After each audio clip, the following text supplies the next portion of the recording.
of suicide in the church and how the church responded, we can only marvel that we have come to this place of compassion.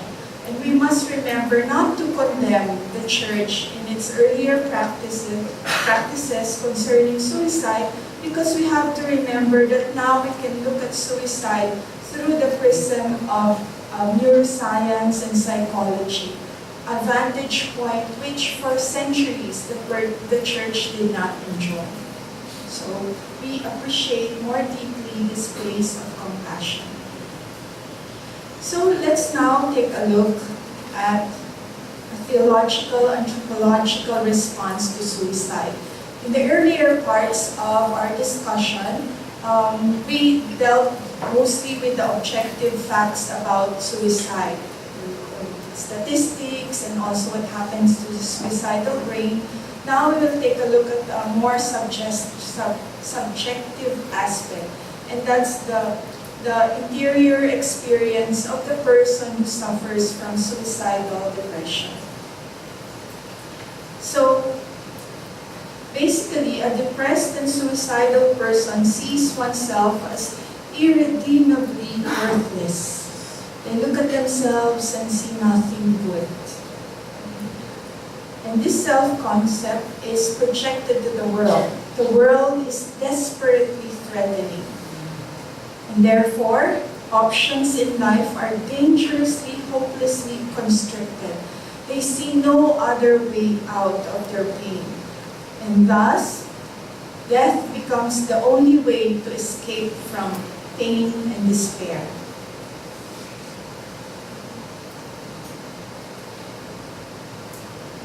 These negative self-image and pessimistic worldview are projected to God, and God is seen as distant, uncaring, unreliable, and arbitrary. So these are the subjective experiences of the person who struggles with suicidal depression. So what can help us? What can help that? And here, we draw from our doctrine of the Imago Dei. The Imago Dei is the image of God. And it is from this doctrine that we can derive our response to suicidal depression. So briefly, what is the Imago Dei? It is taken from Genesis 1:26 to 27. Let us make humankind in our image, according to our likeness. And I thought that it was very nice of God that our yesterday's reading was about this Genesis. And so in this Imago Dei, human persons are created in the image of God in order to enjoy personal communion with the Father, Son, and Holy Spirit, and with one another in them. So we are called to exercise in God's name responsible stewardship of the created world.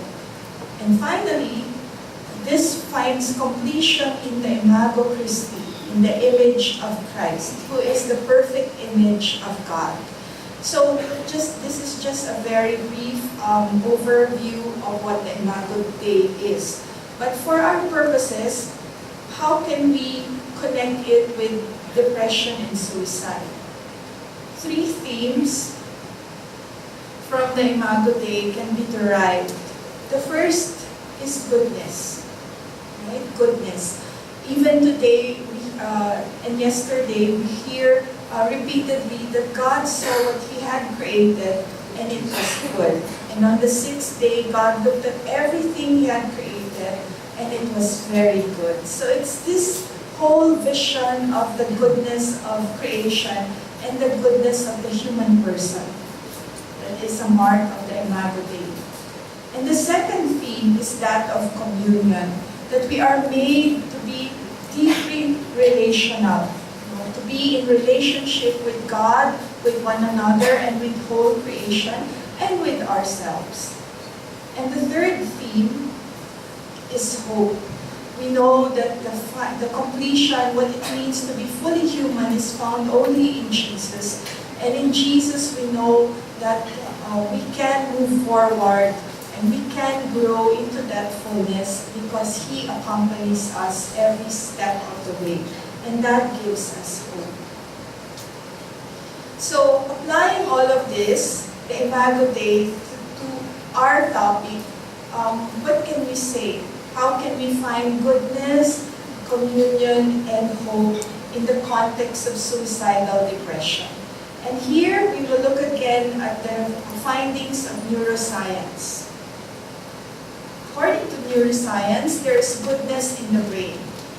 So even a brain that is ill has the potential to heal. All those neural connections are mind-boggling. It is said that the brain is capable of making neural connections from a ratio of 1 to the millionth power. So all that neural connection is possible in the brain. And this speaks about a very important characteristic of the brain, and that is neuroplasticity.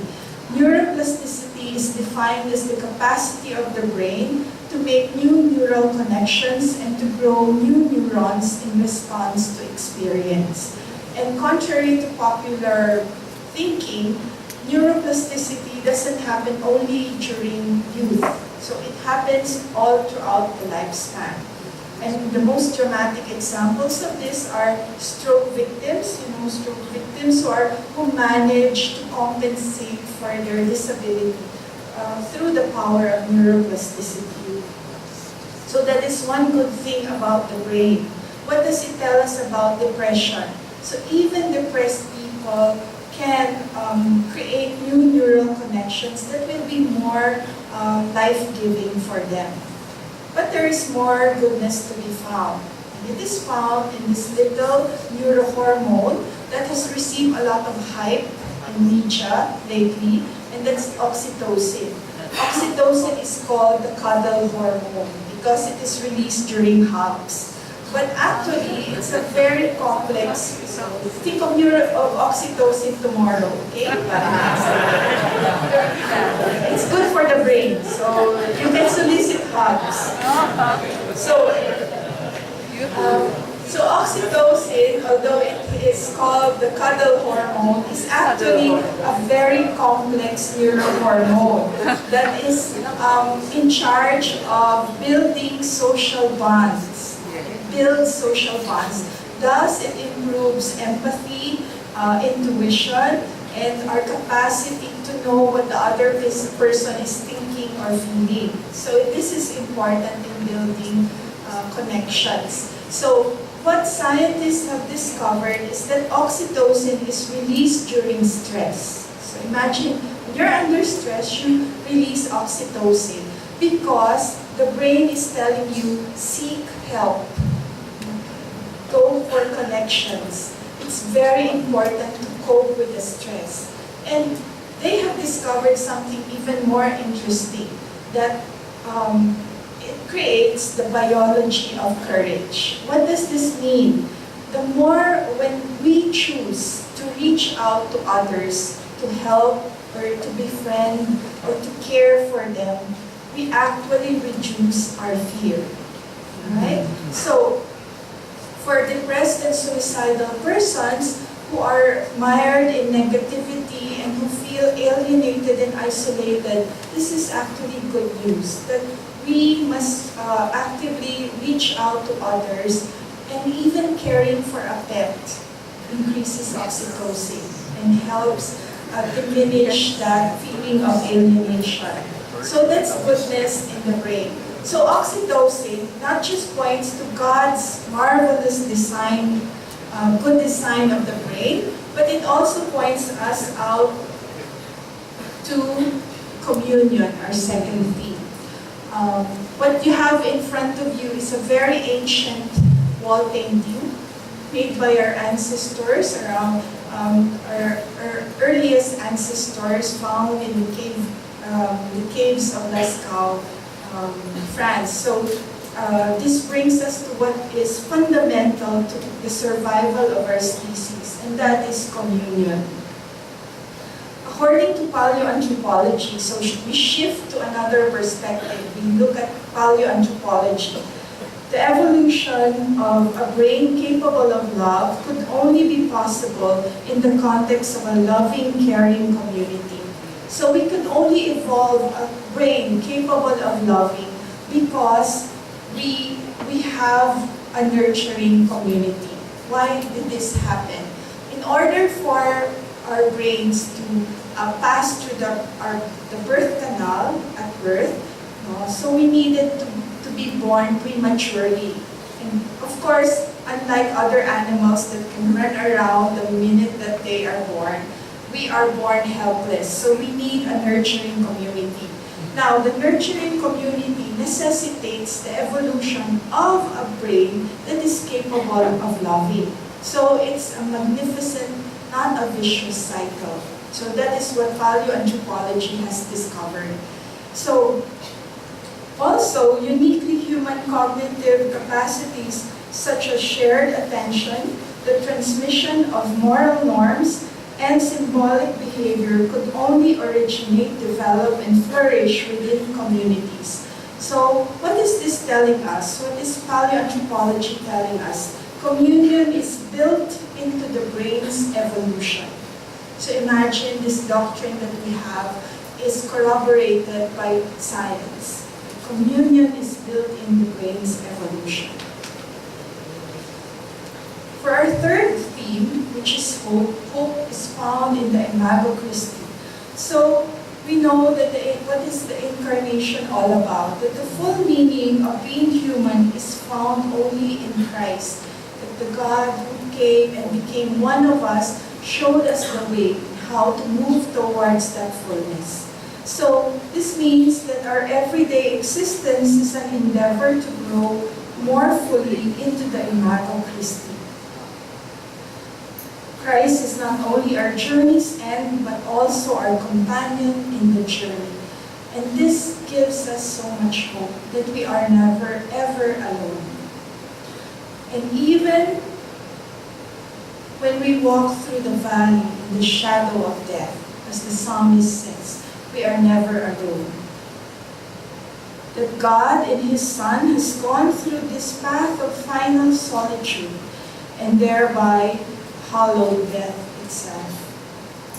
So we know that love has shown the way beyond death. Love is stronger than death. So this is where we derive our hope. Then in the resurrection, Christ in His resurrection has broken the power of sin and death. Therefore, believers can look to the future with hope. And it is very consoling that the risen one showed His hands and side. Even His wounds have a place in the resurrection. That they did not disappear, and that the risen Jesus showed His hands and sides to say that there's no suffering that goes unnoticed by God. Even that is transformed in the resurrection. Right? So we go to the last part, and this is some pastoral considerations. So the illness of depression is very complex, and therefore the treatment of suicidal depression must involve biological, psychological, social, relational, behavioral, and spiritual factors. So the best approach is a multidimensional approach. And of course, patience and a commitment to healing is required for all those involved. So not just doctors and patients, but also family and friends. Remembering that social support, communion is very essential to healing. So, this is just an overview of all the clinical helps available. Antidepressants are an important aspect, and often in combination with psychotherapy. So, the thing about antidepressants is that they take time. So, one must have patience, one must have a healing alliance with one's doctor. In other words, that one must trust one's doctor to heal, because it takes time for the meds to kick in. In my experience, it took about 6 months. So for 6 months, I was a zombie. It was just because I trusted my doctor that I stayed with the medication. So there are forms of psychotherapy also available, such as psychoanalysis, cognitive therapy, behavior activation therapy. mindfulness techniques are not strictly psychotherapy, but they employ a lot of principles from cognitive behavioral therapy. And now we have state-of-the-art, cutting-edge technology. These are brain stimulation techniques such as transcranial magnetic stimulation, vagus nerve stimulation, electroconvulsive therapy, transcranial direct current stimulation, and deep brain stimulation. All of these technologies operate on the principle of the neuroplasticity of the brain. Right? So there are a wide array of help available, clinical help already available. But for our purposes, because I know that most of you are students in LST and most of you are pastoral workers, I think it's important to know that how vital pastoral help is. Pastors, spiritual directors, and pastoral counselors have a crucial role to play. Numerous studies attest to the importance of religious coping as a protective factor against suicidality. And inversely, spiritual struggle is a contributing factor to suicidal ideation and behavior. In other words, how our own faith beliefs either help us or worsen our depression. Okay? So in other words, science has seen the importance of faith. This is a very interesting book. You might like to read, find. This is entitled How God Changes Your Brain. It's a follow-up to the book Why God Won't Go Away.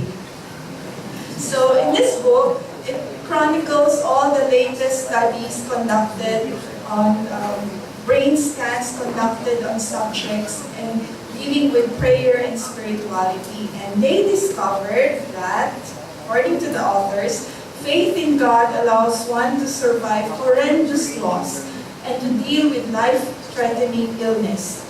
In fact, faith is the #1 way of enhancing one's physical, mental, and spiritual health, topping aerobic exercise, #3, and dialoguing with others, #2.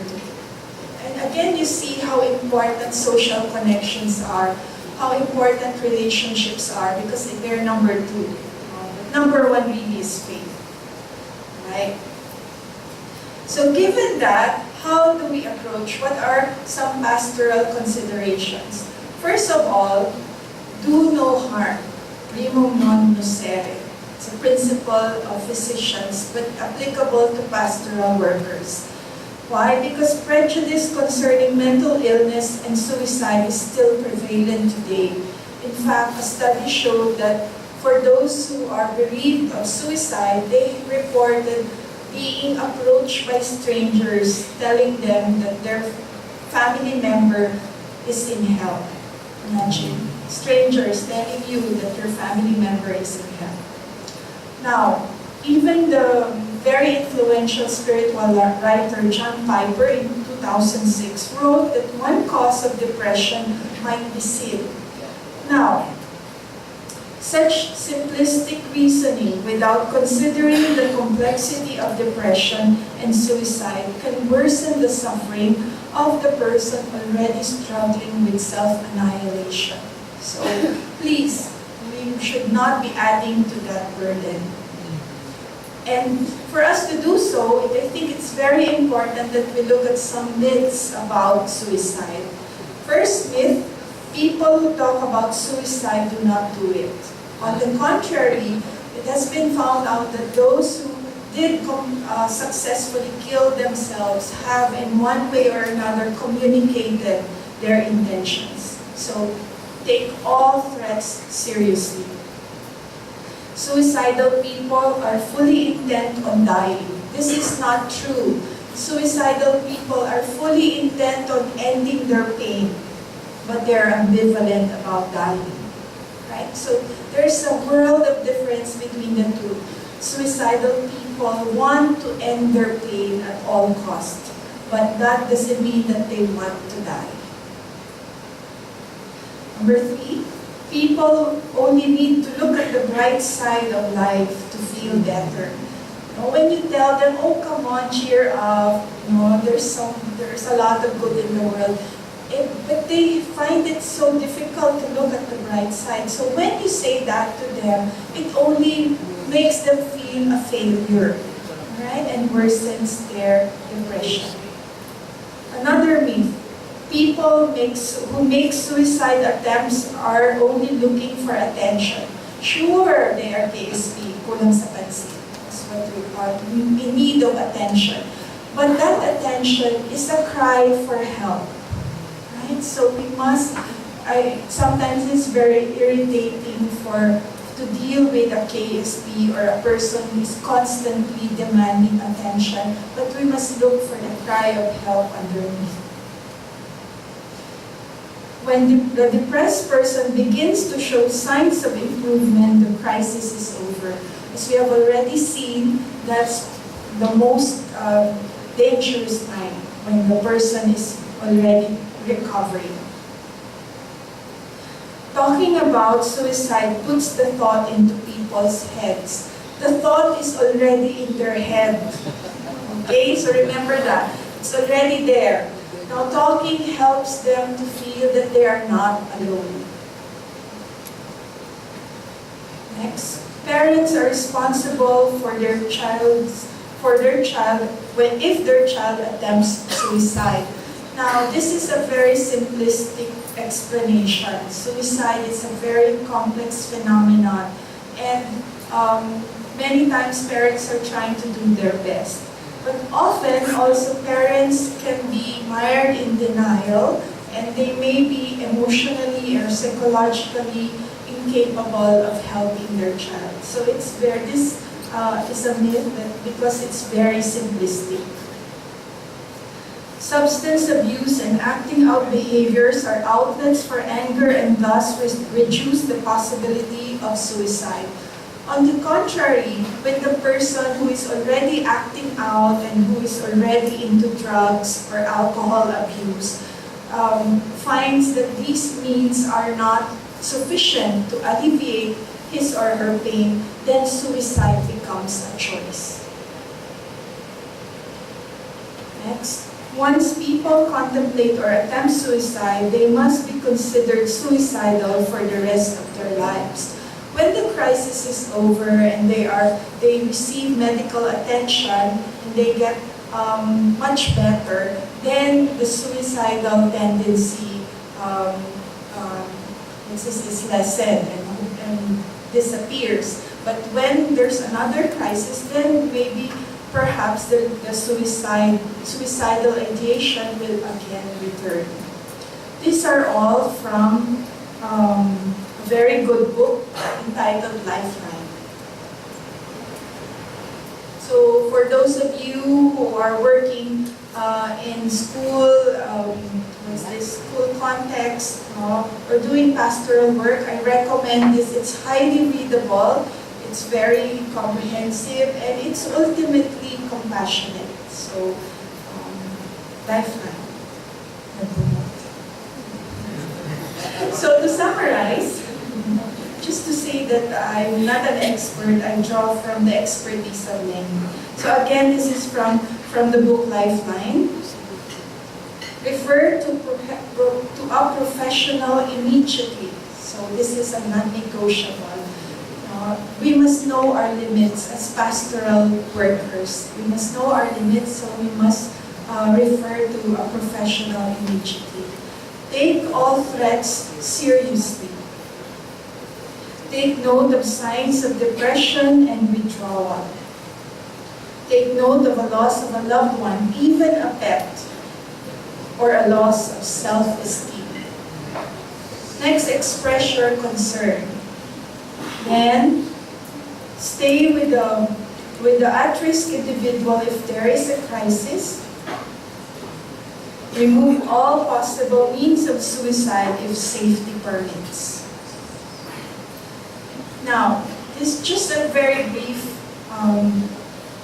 look at brain function and its effect on spirituality. For those of you, for pastoral workers here, if you are into pastoral counseling and spiritual direction, it's important to know brain function and its effect on spirituality. Brain imaging technologies have detected abnormalities in the brain function of depressed and suicidal persons.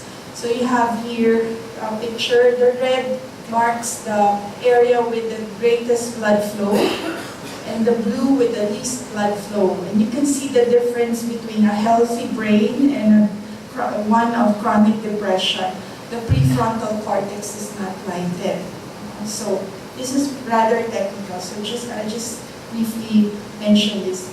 These patients have an overactive subgenual anterior cingulate cortex in the limbic system, which is responsive to negative emotional inputs, and underactive dorsolateral prefrontal cortex, responsible for overriding emotional responses to situational dilemmas with logical thought. So we have already touched about this earlier, but for our purposes, the implications are important.